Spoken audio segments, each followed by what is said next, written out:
Product आप एक minute book निकालो। क्वेश्चन नंबर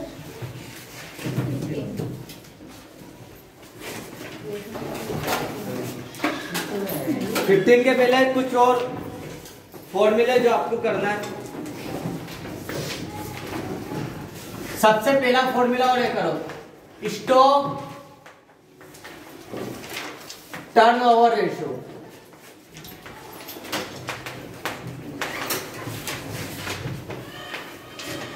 दूसरे नंबर पे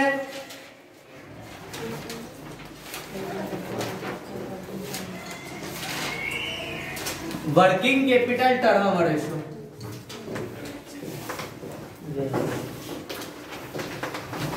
कैपिटल टर्नओवर समझ जाना ना, टर्नओवर रेशियो। फिर आएगा फिक्स असेट्स टर्नओवर रेशियो।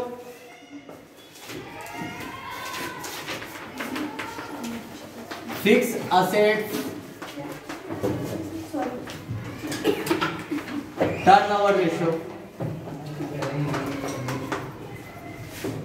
और आएगा करंट असेट्स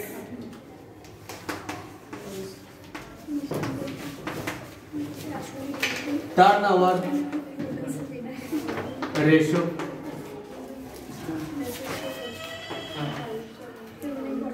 बस ये 4 रेशो है। ये 4 रेशो आगे पीछे आपको बुक में दे रखे, लेकिन ये चारों मैंने एक साथ इसलिए लिखा है, इन चारों के फॉर्मूले तो आपको आसानी से याद हो जाएंगे। टर्नओवर का मतलब क्या होगा?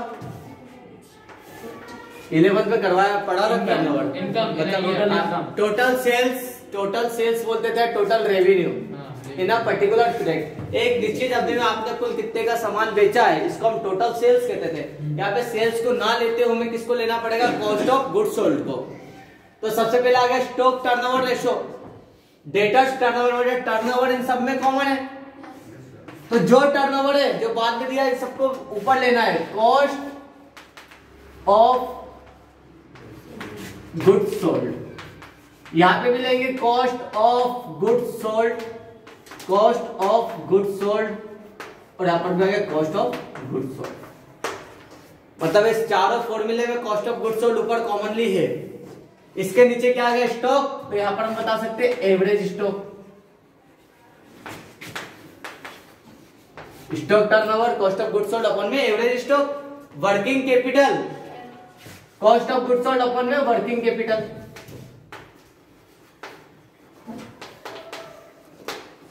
फिर fix asset turnover ratio, cost of goods sold upon में क्या लिखे? Fix assets. सारे फिक्स एसेट्स को टोटल करके अपन यहाँ पे डिवाइड कर देंगे, और नीचे जाएगा करंट एसेट्स।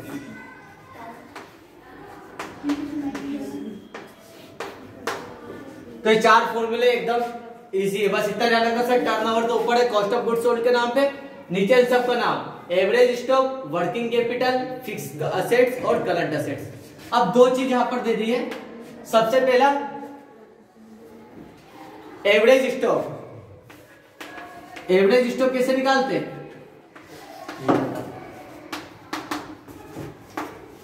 ओपनिंग स्टॉक और क्लोजिंग स्टॉक को जोड़ दो। Opening stock plus closing stock. अब इन दोनों का एवरेज निकालना है, डिवाइडेड बाई 2। 2 से भाग दे दो ओपनिंग और प्लस क्लोजिंग को, 2 से भाग दे दो, आधा कर दो, एवरेज आ जाएगा। और वर्किंग कैपिटल, वर्किंग कैपिटल मतलब क्या? Current assets minus current liabilities. जो करंट रेशियो है ना, करंट रेशियो का फॉर्मूला क्या है? करंट एसेट्स अपन करंट लायबिलिटीज। करंट रेशियो को वर्किंग कैपिटल रेशियो भी कहा जाता है, ठीक है। वर्किंग कैपिटल रेशियो मतलब करंट एसेट्स अपन में करंट लायबिलिटीज, और यहाँ पर हम वर्किंग कैपिटल टर्नओवर लगा रहे थे, मतलब वर्किंग कैपिटल का मतलब हो गया current assets minus current liabilities. ये हो गया। तो 4 फॉर्मूले हो गए साथ में।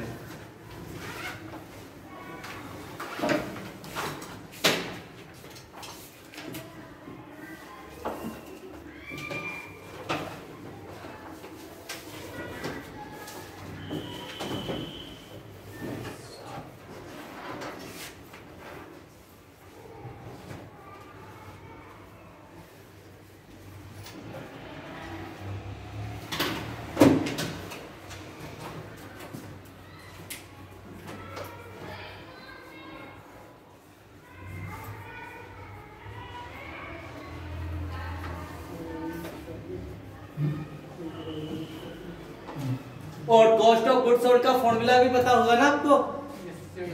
क्या है कॉस्ट ऑफ गुड्स सोल्ड का फॉर्मूला? 2 बार बता चुका हूं मैं। Opening stock plus purchase plus direct expenses minus closing stock पहला है, और दूसरा क्या है? नेट सेल्स में से माइनस कर देंगे ग्रोस प्रॉफिट।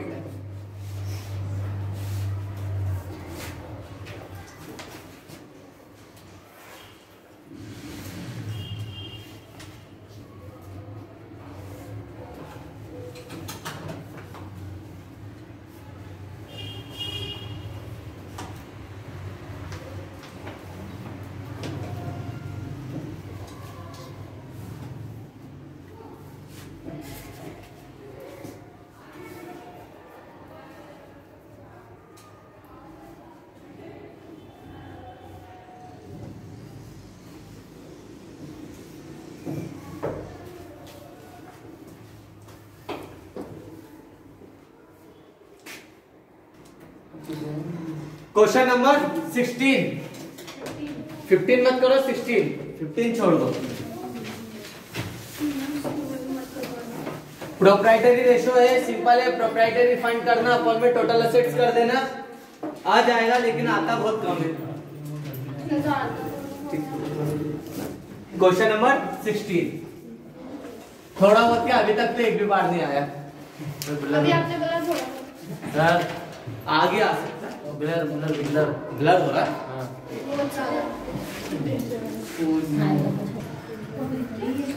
चलो बेटा, क्या बोला क्वेश्चन नंबर 16 में? From the following information calculate करना स्टॉक टर्नओवर रेशियो। ठीक है, स्कंद आवर्त अनुपात की गणना करना है।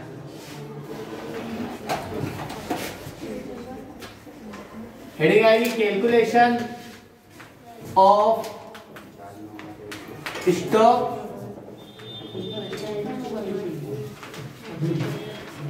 Turnover ratio.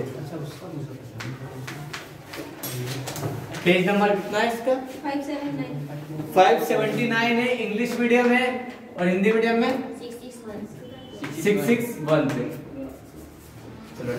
Stock turnover ratio का फॉर्मूला तो याद है, cost of goods sold upon में एवरेज स्टॉक।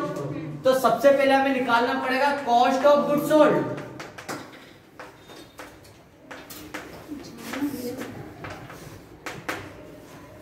फॉर्मूला क्या है कॉस्ट ऑफ गुड्स सोल्ड का? Opening stock plus purchase, net purchase है ना, इसमें से परचेस रिटर्न माइनस कर देते हैं, plus direct expenses, direct expenses. यहां पर हमारा स्टॉक बन जाता है और जो स्टॉक बिकने से रह गया है उसको माइनस कर देते हैं क्लोजिंग स्टॉक। क्योंकि हम क्या कर रहे हैं सर, कॉस्ट ऑफ ऐसे गुड्स की लागत जिसको हमने बेच दिया है, तो बेच दिया उसकी कॉस्ट निकालना हमें। इसका मतलब जो नहीं बिका अनसोल्ड गुड्स उसको तो माइनस कर दो। देखो इसमें ओपनिंग स्टॉक कितना दे रखा है? 5 लाख का ओपनिंग स्टॉक है, प्लस परचेस कितने की इसमें? 6 लाख की परचेस है। डायरेक्ट एक्सपेंसेस 11th में करा था सर, बहुत सारे खर्चे जो किसी प्रोडक्ट को बनाने में उस पर डायरेक्ट चार्ज किए गए। ठीक है, इसमें क्या है? कैरीज ऑन परचेस कितना है? 80,000।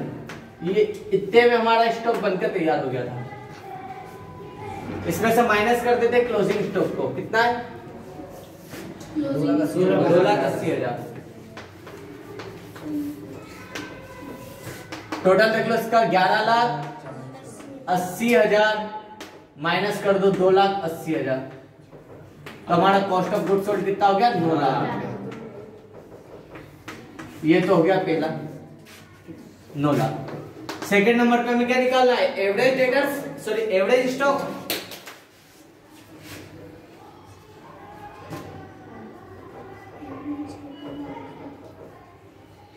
बेटा एवरेज स्टॉक देखो,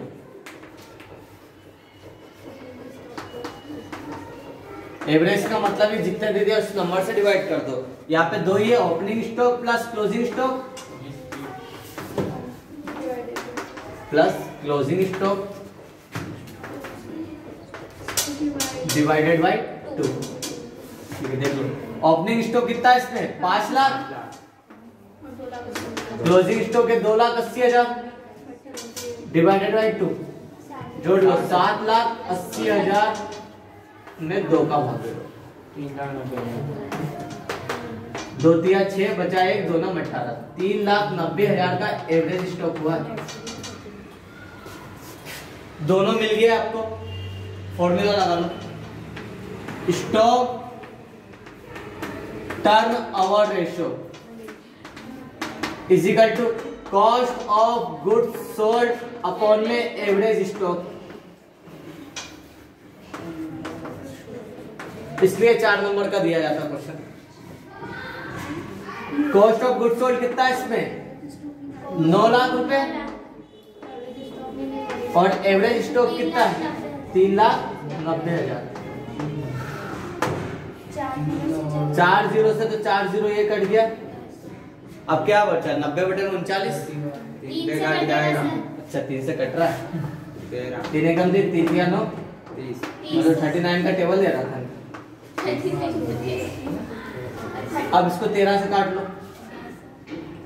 26, 13 दूना 26, ठीक है, बचा कितना 4 पॉइंट लगा, 13 कम 13 26 39, 39 एकदम क्लोज में आ गया बस ना, और फिर पीछे आ गया 0। तो बेटा ये टाइम्स में आते हैं, जितने भी टर्नओवर रेशियो वो टाइम्स में आते हैं। हाँ तो आप लिखेंगे 2.3 टाइम्स, गुना है, मतलब इतना गुना है, कितना एवरेज स्टॉक का 2.3 टाइम्स है, उसमें भी लिखा है 2.30 टाइम्स। फॉर्मूला तो वही था, इसको आगे सोल्व करने में टाइम लगा। Cost of goods sold 2 number में पहले थ्योरी में भी आता था, प्रैक्टिकल में भी आएगा है, और इसके क्या ऑब्जेक्टिव भी बन सकते हैं और एक क्वेश्चन भी बन सकता है, how to calculate cost of goods sold. Sir purchase plus उसके बाद क्या लिखा है? डायरेक्ट एक्सपेंसेस डी के बाद डॉट लगा दिया है,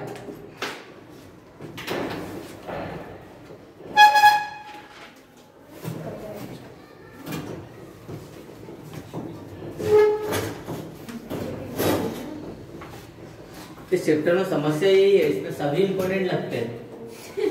दे देता वो कोई सा भी दे देता है, एटलीस्ट क्या आपको मिलेंगे, और बहुत बार बहुत मिलेंगे। ये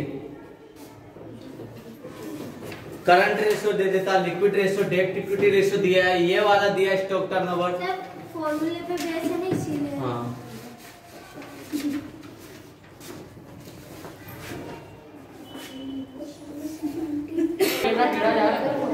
मत ठीक।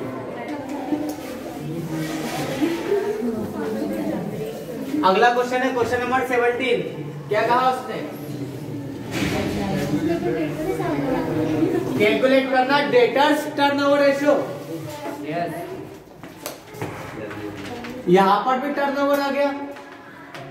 देखो टर्नओवर मतलब कॉस्ट ऑफ गुड्स सोल्ड, लेकिन जहां पे कॉस्ट ऑफ गुड्स सोल्ड नहीं दे रखा वहां पे हम नेट सेल्स को ही बेस लेंगे, सेल्स को। लेकिन डेटर्स कौन सा? वो बंदे जिनको हमने उधार सामान बेचा है, क्रेडिट सेल करी, जिनसे पैसा लेना है, ठीक है। मतलब यहाँ पे टर्नओवर का मतलब क्या हुआ? Net credit sales.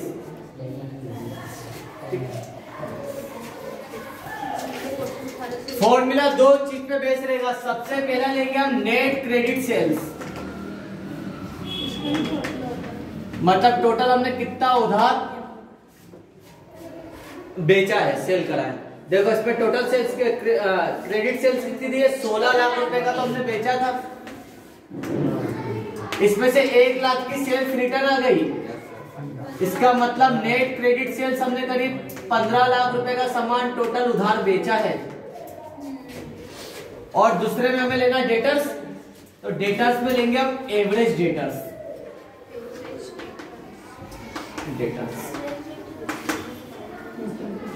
Average debtors formula याद होगा, opening plus closing divided by 2।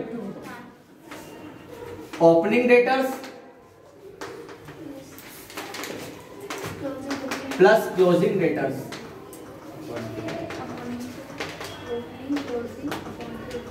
Upon 2। Opening है 4,80,000। 4,80,000 के ओपनिंग डेटर से, 4 4,20,000 के क्लोजिंग डेटर्स है डिवाइडेड बाय 2 टोटल कितना सॉरी प्लस 9 लाख मतलब एवरेज डेटर्स कितने 4,50,000 ये आ गया एवरेज डेटर्स। तो सीए करेंगे उनको एफएम फाइनेंशियल मैनेजमेंट में मिलने हैं फॉर्मूले सारे। थर्ड नंबर पे स्टार बना दो लिख दो डेटर्स टर्नओवर रेशियो फॉर्मूला इसका नेट क्रेडिट सेल्स कुल कितना आपने उधार बेचा है टर्नओवर मतलब सेल्स ही है सेल्स अपॉन में एवरेज डेटर्स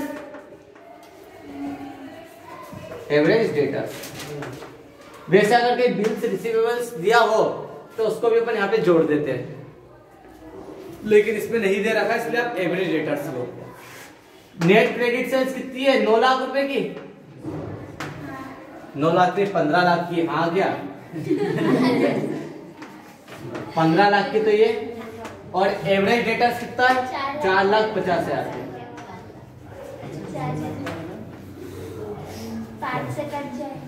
5 से काट दो 5 9 45 5 दिया 15 अभी भी 3 से कट रहा 3 दिया लो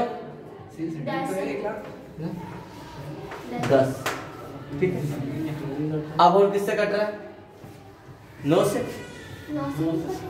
3 से 3 दिया 9 बचा एक पॉइंट लगा 10 3.33 टाइम्स में टर्नओवर कितने भी होंगे टाइम्स में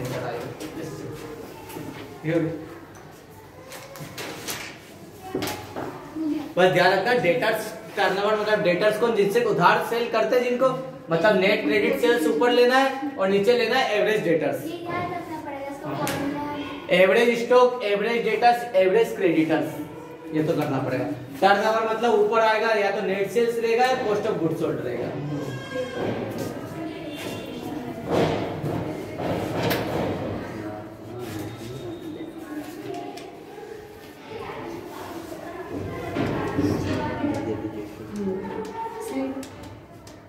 क्वेश्चन नंबर 17 है ना ये क्वेश्चन भी आया है एग्जाम में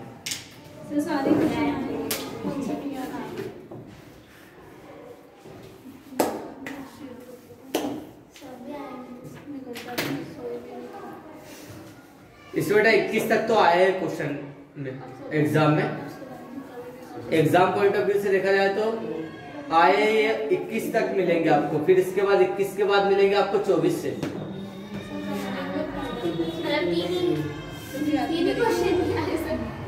वो भी आया है लेकिन इतना इम्पोर्टेंट नहीं है